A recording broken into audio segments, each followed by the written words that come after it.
Good morning, everyone. Boker Tov. Welcome to Tanya and You. We are at chapter 30. I'm sorry we missed last week. We were away at our family celebration on my brother's wedding, which we had a wonderful time. The kids had a great time meeting and playing with so many of their cousins. And we're back now. Kids are back in school, and we are able to study some Tanya on Thursday morning. Nothing greater than that.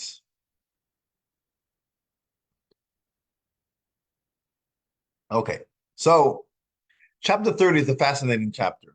Very, very relatable. We're coming off chapter 29, which was a little heavy, a little heavy. And chapter 30, perhaps you could say, is the secret of Chabad. There's actually a book called The Secret of Chabad. People want to know, well, you look around the city, look around the world, you see what a successful organization, what is the secret of Chabad? The Rebbe really taught us about being non-judgmental. I can't say that this is the secret, but it's a very, very important element. The key ingredient in a person's success is being non-judgmental on other people. And this is really what this chapter talks about, and it develops this idea throughout the chapter. It's a pretty easy read, and he gives some depth to this concept. To understand how this fits into this continuation to this, uh, this section of Tanya, where in chapter 29, we spoke about an issue where a person has timtum halev, that up here in his mind, he fully understands, and conceives, and he contemplates on the greatness of God, but down here in the heart, he's not being motivated. He's apathetic. He feels that I'm not excited. I'm just not enthusiastic. I'm not excited about my relationship with Hashem. And we spoke about this idea of arrogance of the animal soul. It's a false arrogance. It's like filled with hot air. And what you have to do is you have to bust it. You have to lower it. You have to break it. And we learned in chapter 29 various methods of how to do this. And in chapter 30, we continue with one more method. And this is the idea that we have to feel humble and, comparing ourselves to other people, understanding that perhaps they are greater than we are. Break our arrogance, humility, feeling humble before other people. Now, what does it mean to be humble? Have a shval ruach b'fnei kol ha'adam. You should be humble before other people. So, generally, or many people, I should say, they interpret this statement from our sages to be humble. It means to treat everyone with respect, to act with humility.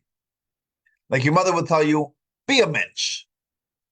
In other words, no matter how you feel inside, you may see someone who is inferior to you, not as successful, doesn't have the good midos, the good character traits as you have, not as refined, not as smart, not as wealthy. What any type of virtue that you have, you may look at someone else and say, this person is a low life.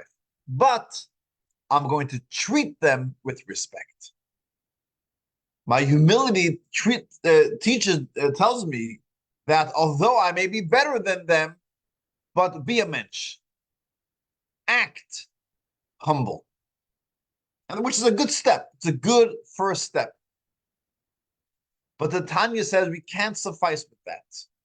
It's not only about acting out of humility, but it's really about feeling humble. Tanya loves the word emes. Emes means truth. So the Tanya adds over here two words. Veheve be'emes la'amitoi. Truthfully and double truthfully. You really have to feel humble. Not only act, don't only put on an act. Be an actor and act humble. But you truly have to feel humble before other people. And how is that done? So this is where the non-judgmental idea comes in. And he breaks it down into two ideas. But the key word over here is circumstance. Understand that every person has a different background, and their circumstances are not your circumstances. Their struggles aren't necessarily your struggles.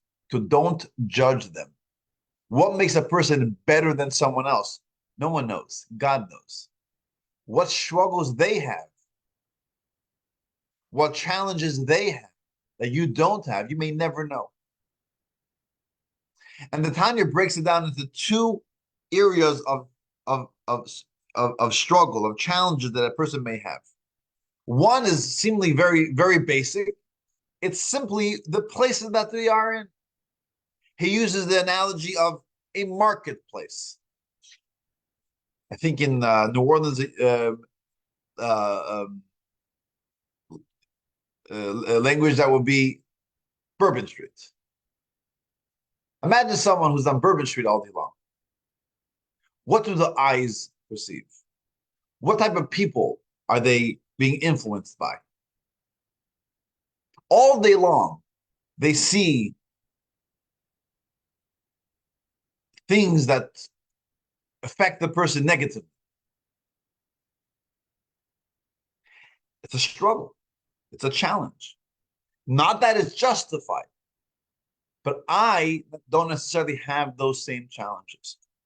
When a person is being surrounded by people who are thinking about money and greed and and worse, and for them to be upright, to them to make moral and ethical decisions, may be a lot more challenging than someone who is away from all that, someone who is living a more refined lifestyle around more refined people, someone who doesn't have those challenges, or not seeing things that affect the heart. So that this person is in the marketplace. I'm not in the marketplace. Who am I to judge?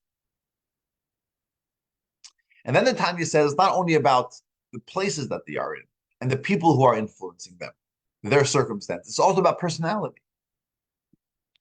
What type of personality do you have? What type of personality does this other person have? Some people are much more,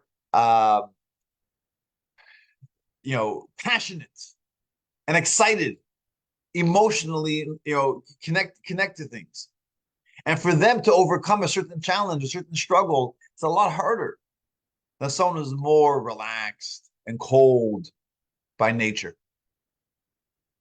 Every person has their own personality, and they react differently, and they perceive things differently.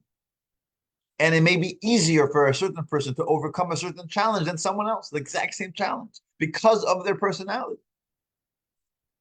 So Tanya says, don't only act out of humility and don't judge the other person, but truthfully feel that, who am I to judge this person? Am I better than the other person? Not necessarily. After we were married, by the way, we had our wedding on our 14th wedding anniversary just a few days ago. So 14 years ago, soon after we were married, and obviously it's a new type of relationship that you're in. You have you obviously have family, parents, siblings, that you have a relationship with. You have friends, you have a relationship with, and that you have a relationship with. Then you have marriage, obviously a totally different animal, right? Different type of relationship. So one of the things that we were exploring then, which I found fascinating until today, I love discussing it and reading about personalities. That there are so many different type of personalities. You could be an extrovert, you could be an introvert. You could be a thinker, a perceiver. There's so many different ways of how a person's personality functions. And because you see someone do something and you're thinking like, Why in the world would they do that? How foolish of them. Or how, you know, and you're thinking, I would do it so differently. And the truth is, maybe you would, because you are different. You are not that person. Not because, oh, I know more than the other person. I'm smarter. You have a different personality. And what works for you may not work for them.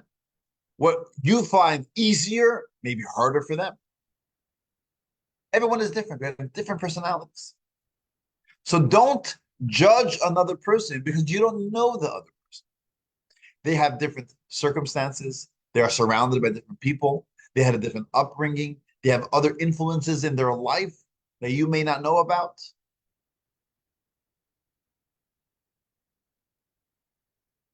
You obviously don't know the whole story. And secondly, they have a different personality.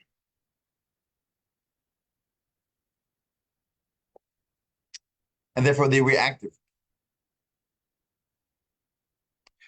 They say a story with the second Chabad Rebbe, the son of the author of the Tanya. The author Rebbe was the author of the Tanya, Rebbe Shneur Zalman of Dadi. His son, Rabbi Dov Ber, who later became the Rebbe, the successor of the author Rebbe.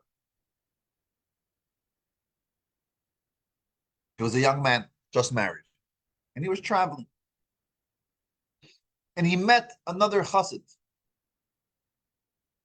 And he felt that this other chassid wasn't the way he should be, was missing a little bit in their service of God.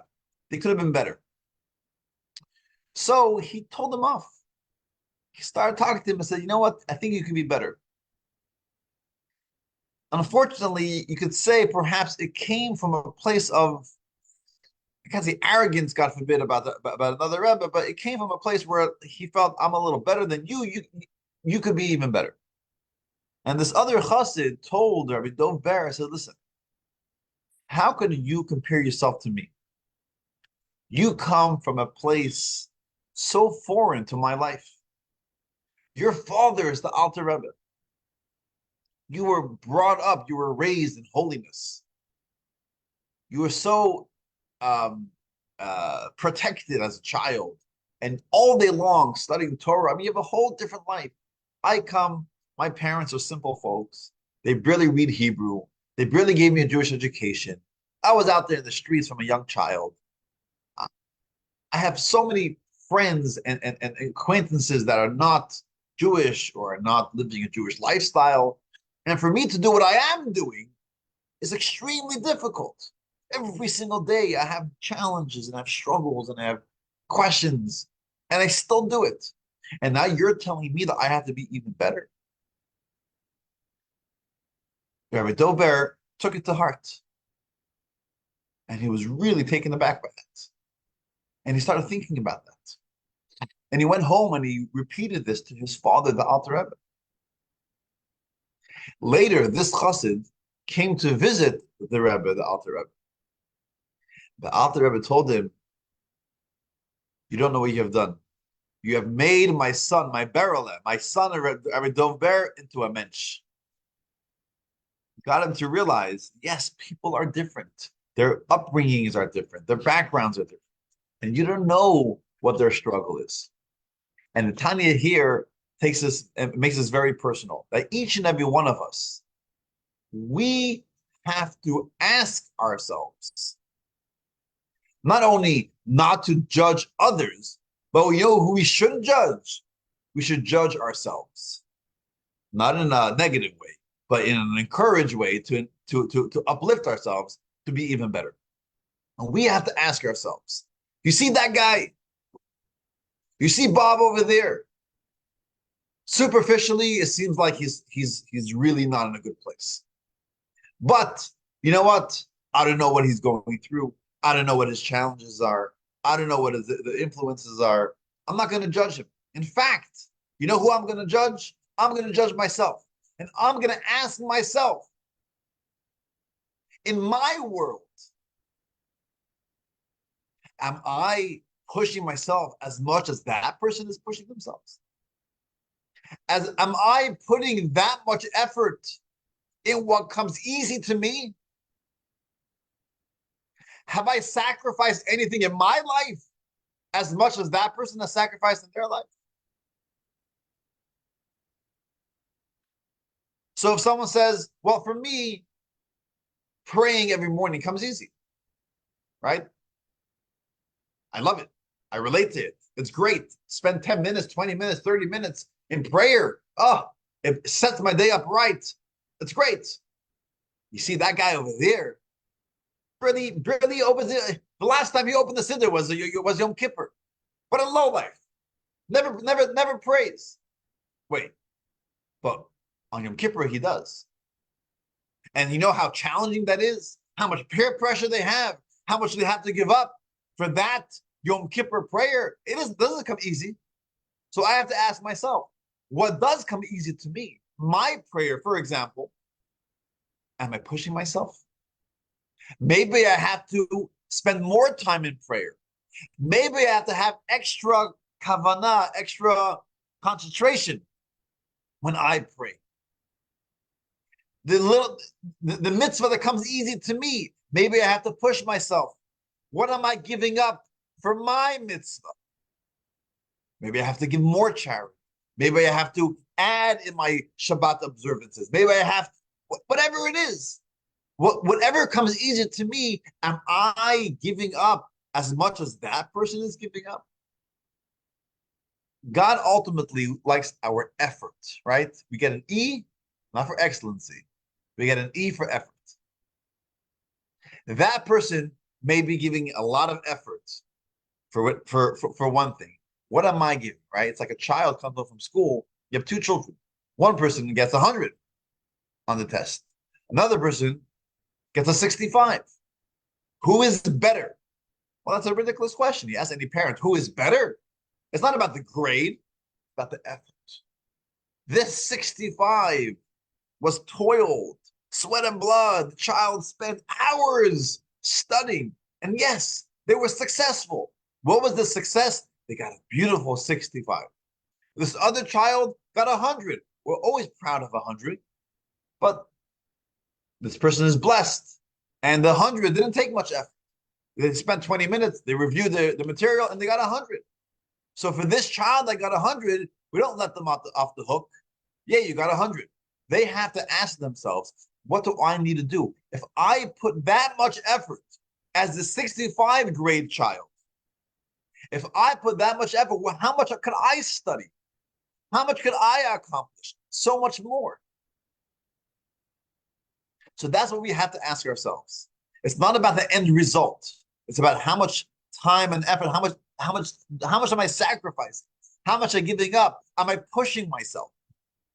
That's ultimately what it means not to judge another person. It's not only about not judging them, it's also about judging ourselves, pushing ourselves. If only I did as much as that person did, where would I be today? Am I doing that? That's the question you have to ask yourself. So there's a great rabbi in Antwerp, Rabbi Shabtai Slavatitsky. And he tells over the story. So one of his congregants who was in the diamond industry, a successful business, and came to a point where he decided he's going to be Shabbat observant, which means closing his retail store on Shabbos, which was a big deal because retail on Shabbos is a very important thing. And he did it for 1 week, 2 weeks, 3 weeks. It wasn't easy, but he managed. And then 1 week, he's walking home from shul, Shabbos afternoon or Shabbos morning, walking to shul, and he sees the crowds outside. He's walking by his store. The store is closed, and it's a packed day. And he's thinking, "Oh, if only my store was open now, but I could make today Shabbos. But look at the business opportunity. But it's Shabbos, business opportunity." And he was really struggling. He stopped walking. He couldn't walk the shul, but he also wasn't going to go into his store. So what did he do?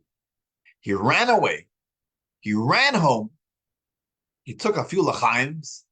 He drank his lachaims and fell asleep. And he slept till the end of Shabbos. Now, stop there.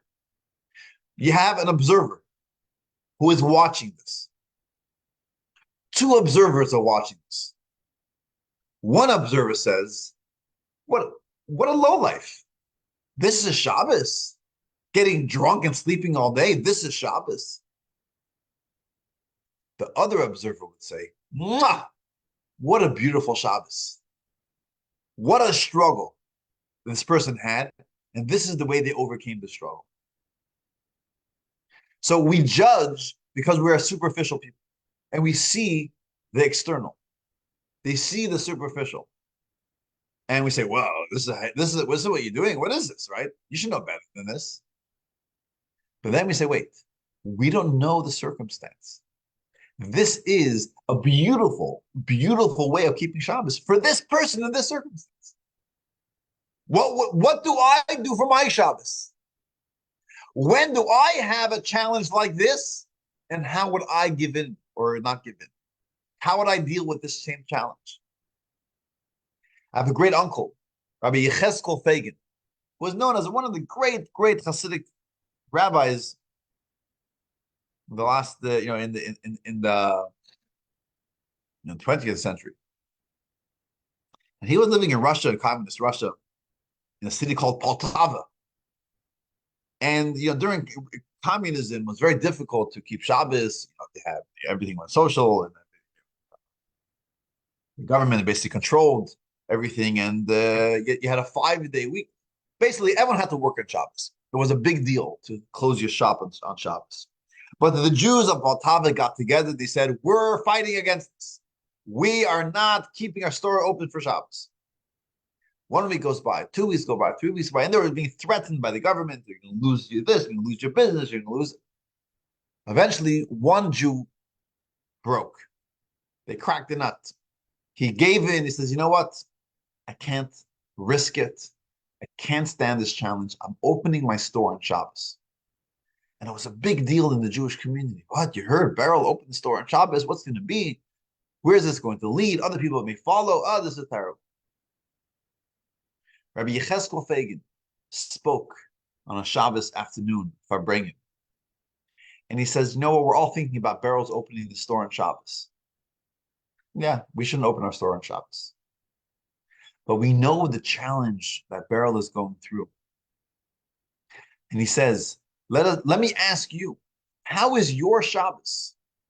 Your prayer, your study, your personal Shabbos observance.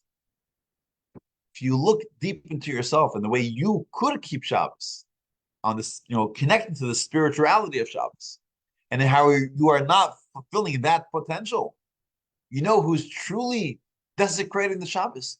We are desecrating the Shabbos. When we don't completely get involved in our Shabbos on a spiritual level, when we have the ability to, we are desecrating the Shabbos. What Beryl is doing with this store, that's Beryl's issue. He has his challenges. We're not worried about him. He has to figure it out between him and God. But if we're able to push ourselves to be more involved in our Shabbos, that is keeping Shabbos. So this is what the Tanya tells us in chapter 30. We have an arrogance. You have to break this arrogance. How do we break this arrogance? Understand that we are blind to other people's situations. Be humble. Be humble before other people. Humility is a very important ingredient to break the animal soul, to break that false arrogance. And true humility is not only acting out of humility as a mensch, as a proper human being, acting nicely to others, but truly feeling it within you. Feeling that humility, that understanding that you are truly, if I only had that challenge that the other person had, what would I do? I wouldn't be as successful as the other person. I'm not putting as much effort into my relationship with God as the other person is. So I am truly lower than the other person. And it's not just breaking for the sake of breaking, but it's supposed to inspire us. And therefore, I'm asking myself, what could I do to push myself, to put that effort in as the other person is putting in the same effort? And it's supposed to inspire us. That is the key idea of chapter 30. I want to just conclude with another story.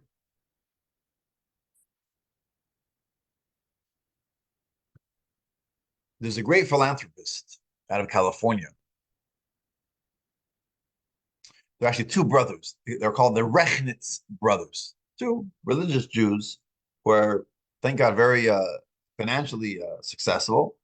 And they're big philanthropists. They give out, I'm not sure what the number is, but perhaps millions of dollars a year in charity. So one of the brothers, I think his name is Yehuda Rechnitz, spoke at a dinner a few years ago. And he told over this story. So he lives in California. He's a religious Jew. He has a synagogue nearby that he prays in.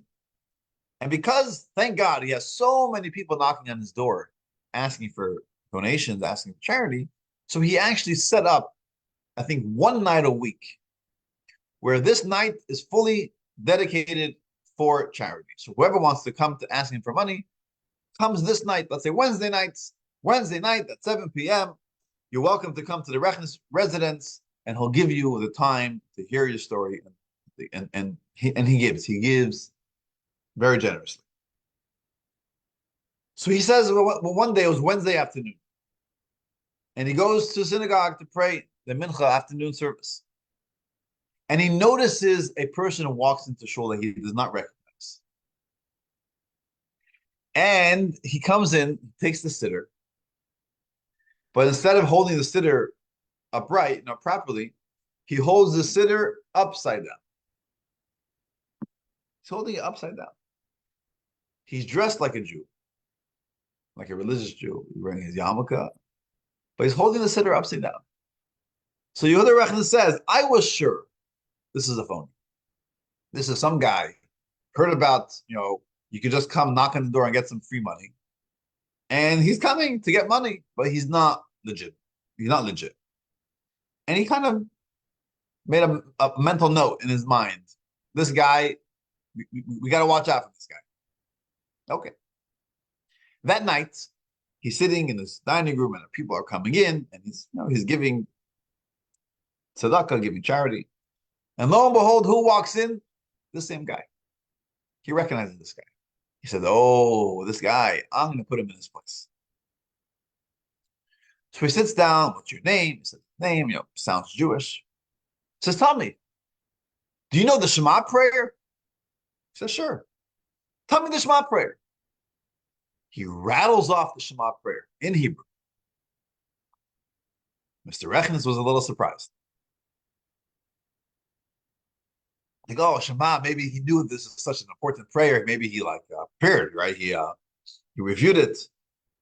Do you know the Baruch She'amar, the Ashrei? He started listening, naming other prayers in the siddur, and whatever he says, he rattles off. Oh, okay, something's wrong over here. He tells his helper, can you bring us siddur? They bring us siddur, and he says, here, read. He takes the siddur, and he opens it up upside down, and he starts reading. Mr. Rechnin says, tell me, what's going on over here? Why are you reading upside down? He says, very simple. He said, I am a Yemenite Jew. I come from Yemen, a Temani.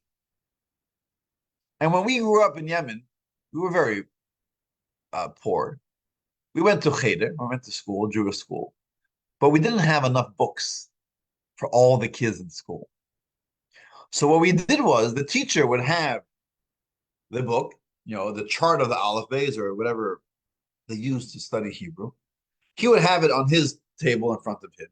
And all the kids would sit around the table, and we learned how to read from that angle, from where we were sitting, whether it was sideways, whether it was upside down, because we had one book. Instead of turning it, we just trained ourselves to study upside down or sideways. So till today, I read upside down. Yehuda Rechnitz, he repeated the story. He said he learned such an important lesson of don't judge another person. He was sure this person's a phony. He's a legitimate person, a Jew, a beautiful Jew, raised in Yemen who needed some help. So he read upside down. That was his story. Don't judge another person, and more than that, feel it in your heart. Understand that ultimately it's for you. I see them, they have their challenges, I have my challenges. Am I pushing myself as much as that person is pushing her or himself? That's the message we have to take when we see other people. And that's only going to allow us to be more humble and to help us grow in refining ourselves in our relationship with Hashem. So I'll leave you with that. That's synopsis of chapter 30. Like always, I encourage you to read it yourself. It's a pretty easy read and a powerful chapter. And I look forward to next week, where we continue with one of my favorite chapters, Tanya, chapter 31. Have a good week. Have a good Shabbos.